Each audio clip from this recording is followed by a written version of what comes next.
আমরা চাই বিএনপির হাতে কোরআন উঠুক, আমরা চাই জাতীয় পার্টির হাতে কোরআন উঠুক, আমরা চাই যারা গণতন্ত্রী বিভিন্ন পার্টি আছে সবাই কোরআনের পক্ষে কথা বলো। জিয়াকে আমি দেখেছি, খুব কাছ থেকে দেখেছি। উনি ভেতরে খুবই আল্লাহওয়ালা টাইপের মানুষ ছিলেন, নামাজি কালামি ছিলেন, ইমানদার ছিলেন। তো এবং তিনি দেশপ্রেমিক ছিলেন। সারা পৃথিবীর মুসলিম রাজা বাদশারা প্রেসিডেন্টরা তাকে খুব মূল্যায়ন করত। কাবার ভিতরে তিনি কাবাকে ঝাড়ু দেওয়ার তিনি সুযোগ পেয়েছিলেন। ইরান ইরাক যুদ্ধ বন্ধের দায়িত্বপ্রাপ্ত হয়েছিলেন, ঠিক নয় কি? জিয়াকে এই জন্যই তো মারা হয়েছে যে এই লোক যেভাবে লিড দিচ্ছে, বাংলাদেশ তো কলোনি থাকবে না, এটা তো উন্নত এক দেশে পরিণত হবে। এই জন্যই তো জিয়ার রাজনীতি যারা করেন, আমরা চাই জিয়ার ব্লাড থেকে কথা আসুক, জিয়ার ব্লাড থেকে কথা আসুক। যারা হিংসা ছড়ায়, জিয়াউর রহমান সাহেবের নাম নিয়ে যারা হিংসা ছড়াবার কাজ করে বাংলাদেশে, আমরা তাদের পছন্দ করি না, ঠিক নয় কি? আমরা চাই জিয়ার ব্লাড থেকে কথা আসুক, খালেদা জিয়া থেকে কথা আসুক। উনি পরীক্ষিত মানুষ, আপোষহীন মানুষ, ঠিক না? যাই হোক, এটা পৃথিবীতে এখন একটা সময় আমরা পার করেছি, ওনারা দায়িত্ব পালন করেছিলেন বাংলাদেশের। আপনারা রাজনীতি যারা করবে তারা পুরান গাড়িতে চলবে। জিয়াউর রহমানের পুরান কোত্তা, পুরান গেঞ্জি, ছেঁড়া গেঞ্জি, জিয়াউর রহমানের ভাঙ্গা সুটকেস, জিয়াউর রহমানের বাড়িতে এমপিরা মেহমান হলে আলু ভর্তা, ডাল আর কাঁচকি মাছ, এগুলির নাম বিএনপি। এগুলি খাঁটি বিএনপি, জিয়ার বিএনপি। জিয়ার এই নীতিটা ঠিক ছিল, সুন্দর ছিল, ঠিক নয় কি? জিয়ার সাথে আমি হেজবুল বাহার জাহাজে 3 দিনের সফরে ছিলাম। ওনাকে বললাম যে আমরা মাদ্রাসার ছাত্র, আমাদের তো কম, আমরা ফাজেল ডিগ্রিতে, তখন আমি ফার্স্ট ক্লাস ফার্স্ট ছিলাম বাংলাদেশে, 300 টাকা। তো বললাম যে জনাব, আপনি তো এখন আমাদের বাংলাদেশের প্রেসিডেন্ট, তো আপনি এটা এই জিনিসটা দেখেন। জিয়াউর রহমান আমারে বলে কি জানেন? আচ্ছা তুমি বলো তো, ওলা তাশতারু বিআয়াতি সামানান কালিলা, এটার অর্থ কি? আমাকে উনি বললেন, লা তাশতারু বিআয়াতি সামানান কালিলা, আমার আয়াতের বিনিময়ে স্বল্প মূল্য নিও না, মানে গোটা পৃথিবী নিলেও তো কম হবে। জিয়া সাহেব আমাদের বলতেছে এটার অর্থ। আমি বললাম এটা হলো যারা আয়াতের ভুল ব্যাখ্যা করে পয়সা খায়, আসলে ওইটা, কিন্তু এটাও সিটা লাগে আর কি। মনে করেন না যে 53 বছর যেসব বস্তা পচা সেকুলারিজম হাবিজাবি দিয়া দেশ চালিয়েছেন, এবারও চালাবেন? মোটেও চলবে না, মোটেও চলবে না এবার সেই রকম। এবার আসবে কোরআন। আমরা চাই বিএনপির হাতে কোরআন উঠুক, আমরা চাই জাতীয় পার্টির হাতে কোরআন উঠুক, আমরা চাই যারা গণতন্ত্রী বিভিন্ন পার্টি আছে সবাই কোরআনের পক্ষে কথা বলো। বিধাতার বিধান চাই, যার নুন খাই তার গুণ গাই। স্লোগান দাও না, যার নুন খাই।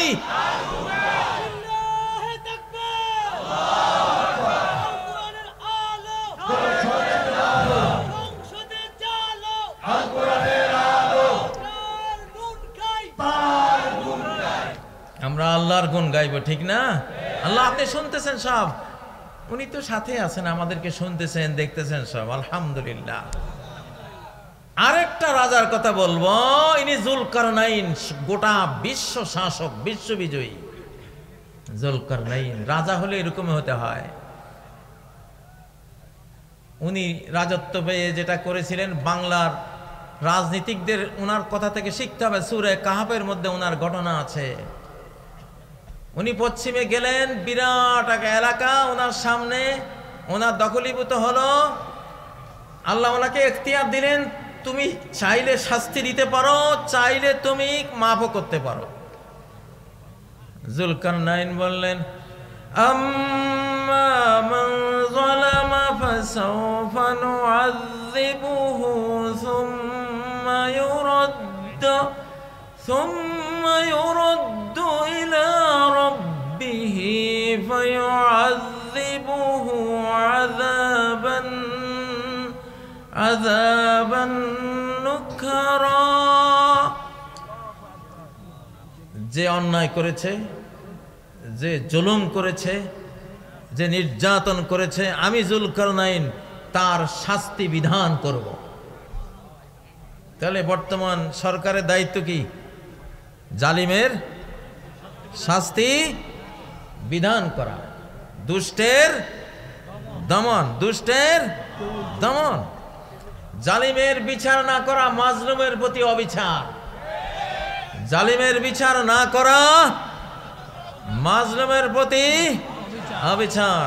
নেককে বাদ ধেয়ে আসতেছে, বন্দুক দিয়ে তাকে না মারা, গুলি না মারা, হাজার ভেড়া পশুর উপরে অবিচার না অবিচার।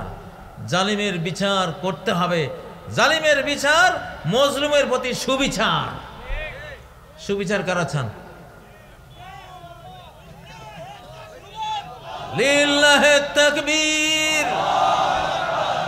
ডক্টর ইউনূস সাহেব জি, আরো আমাদের এখন সেনাবাহিনী আমাদের ম্যাজিস্ট্রেসি পাওয়ার নিয়ে আছেন। ডক্টর আমাদের জনাব ওয়াকারুজ্জামান সাহেব, দেখেন আমরা সবাই জালিমের বিচার চাই, সবাই জালিমের বিচার চাই, বিচার চাই, স্বৈরাচারের বিচার চাই, খুনি হাসিনার বিচার চাই, বিচার বিচার বিচার চাই। তাহলে উনি বললেন আমি জালিমের বিচার করব। আর কি? শিষ্টের পালন করব। শিষ্টের وَأَمَّا مَنْ آمَنَ وَعَمِلَ صَالِحًا فَسَنَقُولُ لَهُ مِنْ أَمْرِنَا يُسْرًا। যে ইমানদার ছিল, সৎ লোক ছিল, সৎকর্মী ছিল, বিগত রেজিমে অসৎ কোনো কাজ করেনি, আমরা তার সাথে সুন্দর সহজ আচরণ করব, কথা বলবো এবং তাকে উত্তম বিনিময় আমরা দান করব। তাহলে সরকারের এখন উচিত বিগত রেজিমে যারা মজলুম হয়েছে, দেশান্তরিত হয়েছে, মামলা খেয়েছে, সর্বস্ব হারিয়েছে, তাদেরকে উত্তম বিনিময় দেয়া। যে যত মজলুম হয়েছে তাকে তত উত্তম বিনিময় দেয়া। আলহামদুলিল্লাহ আমাদের এই সরকার আমাদের মাহফিলগুলোকে, বক্তাদেরকে উত্তম বিনিময় দিয়েছে। আলহামদুলিল্লাহ আমাদের মাহফিলগুলি এখন আর কোনো পারমিশন লাগে না। বাঁধ ভাঙ্গা বন্যার মতো বাংলার আনাচে কানাচে ঢলের মতো একেবারে ছুটছে এখন মাহফিল আর মাহফিল। আলহামদুলিল্লাহ আমরা শুকরিয়া আদায় করি আল্লাহ তাআলার, এবং তারপর আমাদের সরকারেরও শুকরিয়া আদায় করি। এরপরে প্রশাসনে যারা এখনো রয়ের দালাল, যারা এখনো ভারতের দালাল, আমরা ইউনূস সরকার এবং সেনা প্রধান দুইজনেরই একটা বিশাল ভূমিকা আছে এখন দেশের পরিচালনায়। আমরা চাই এই দালালদের বিচার করুন, এই দালালদেরকে কাঠগড়ায় দাঁড় করান, এবং এই রেজিমে, এই সুন্দর বাংলাদেশে তারা ক্ষমতার চেয়ারে থাকার অধিকার রাখে না, রাখে না। তাদেরকে অপসারণ করুন। তাদেরকে, কূপের মধ্যে যদি মরা কুত্তা পড়ে থাকে, পচা কুত্তা কূপের মধ্যে যদি পড়ে থাকে, সারা দিন পানি সেচ দিলে এই পানি খাওয়া যাবে? এই পানি দিয়ে অজু করলে অজু হবে? কি করতে হবে? আগে কুত্তা সরাও, আগে কি? আগে কুত্তা সরাও।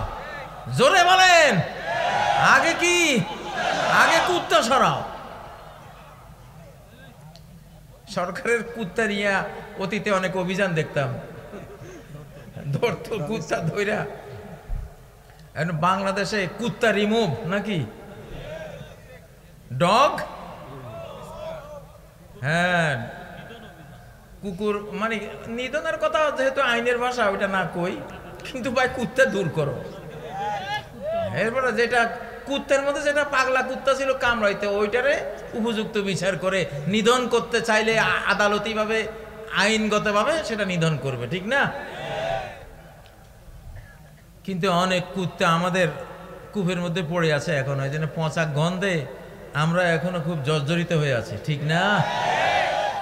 দুরঙ্গি ছোড় দে এক রঙ্গি হো যা, সরাসর সঙ্গ হোয়া মুম হো যা। দুরঙ্গি ছেড়ে দাও, দুই রকম রাখো না, একরকম। সরকার একরকম রাখেন। সব দেশপ্রেমিক, সব বাংলাদেশি, সব ধর্মপ্রাণ, সব বাংলার মানচিত্রের হেফাজতকারী, ঠিক না? আমরা এক রঙ্গি চাই। কয় রঙ্গি চাই? দুরঙ্গি আমরা চাই না। দুরঙ্গি আছে না নাই? এখনো বিশাল মাত্রায় দুরঙ্গি আছে। আমরা দুরঙ্গি চাই না, আমরা বরদাস্ত করতে পারতেছি না। আর আমরা জনগণ, আমরা কি?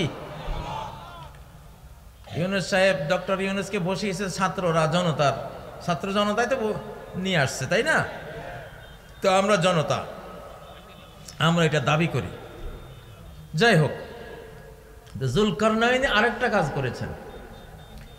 ইন্না ইয়াজুজ ওয়া মাজুজ মুফসিদুনা ফিল আরদ।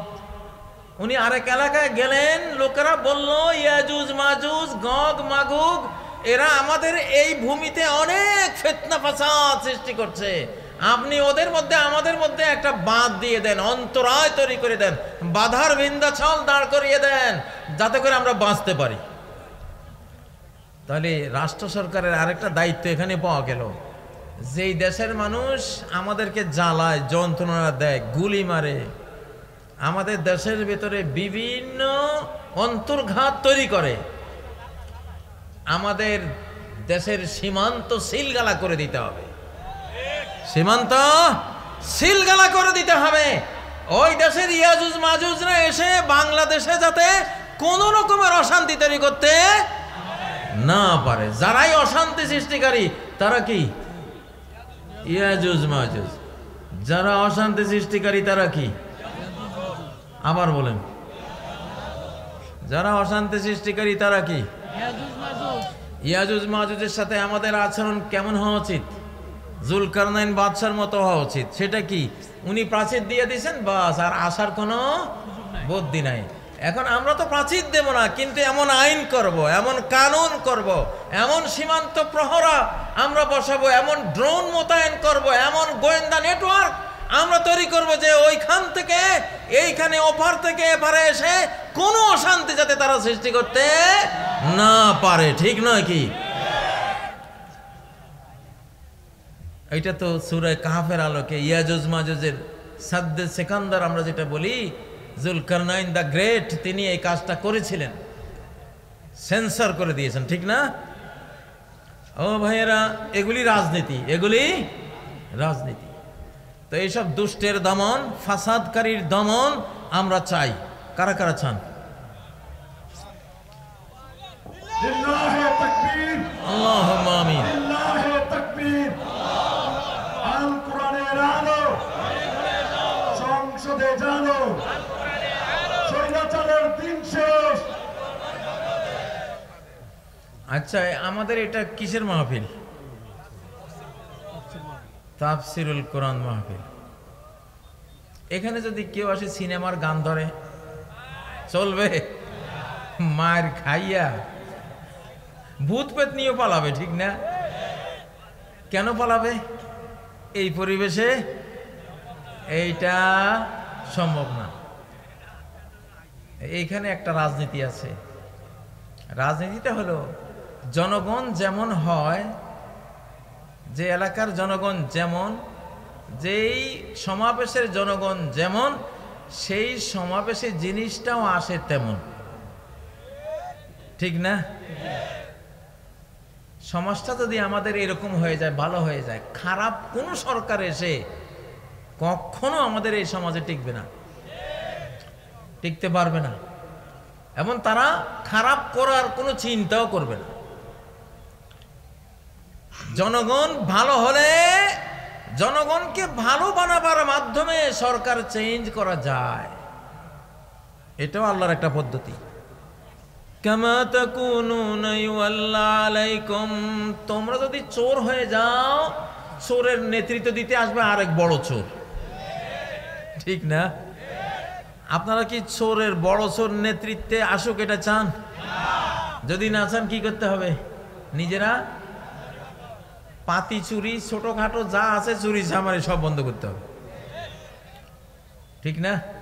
কারো পুকুরের মাছ চুরি, কারো লাউ বাগানের লাউ ক্ষেতের লাউ চুরি, বা কারো ধরেন যে কোনো একটা কিছু চুরি, ছোটখাটো চুরি আপনারা বাদ দেন, ইনশাআল্লাহ কোন বড় চোর বাংলার কোন চেয়ারে বসতে, এটা আল্লাহর নিয়মে নাই। আল্লাহর নিয়ম হলো কামা তাকুনুনা ইউআল্লা আলাইকুম, যেমন তোমরা হবা তেমন তোমাদের নেতা হবে। দোজকের দোজকবাসী যেমন, তাদের নেতা পরিচালকও তেমন, মালিক। জীবনেও হাসে না দারোগা মালিকের মুখে, জীবনেও কোনো, কারণ হাসিটা দিমুকারে, সব তো ক্রিমিনাল। এগুলির হাসি উপহার দেওয়ার উপযুক্ত আছে কোনটা? মালিকুন খাজিনুন নার, জীবনেও তার মুখে হাসি নাই। আবার রেদওয়ান, যিনি খাজিনুল জান্নাহ, জান্নাতের দারোগা, তার সারাক্ষণ হাসি। আল্লাহু আকবার, তার নামটাই হাসি খুশি। রেদওয়ান মানে খুশি, রেদওয়ান মানে কি? আনন্দ, খুশি, হাসি। কারণ যারা জান্নাতে গেছে, জান্নাতীরা যেমন তাদের শাসকও, শাসক মানে পরিচালকও তেমন রেদওয়ান, জাহান্নামীরা যেমন তাদের পরিচালকও তেমন। তাই এখান থেকে তো ক্লিয়ার, আমরা জাতি যদি ভালো হয়ে যাই, খারাপ শাসক কোনোদিন আসবে না, আসলেও আসবেই না। এটা আল্লাহর নিয়মে নাই, আল্লাহর নিয়মে এটা নাই। অন্তত 51 জন বাংলাদেশের জনগণ ভালো হতে হবে। অন্তত কতজন? فمن ثقلت موازينه فهو في عيشة راضية। এই পৃথিবীটা এমন নয় যে এখানে সব ফেরেশতা থাকবে, 100% সব নেককার ওলিয়া উলিয়া থাকবে না।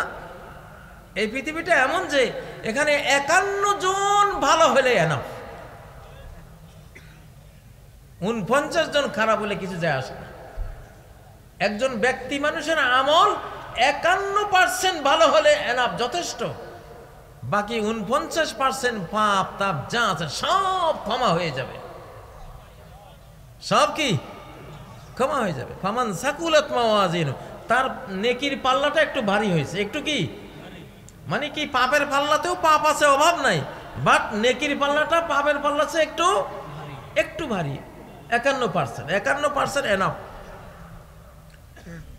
আমরা চাইলে কি 51% মানুষকে এই বাংলাদেশে ভালো বানাইতে পারি না?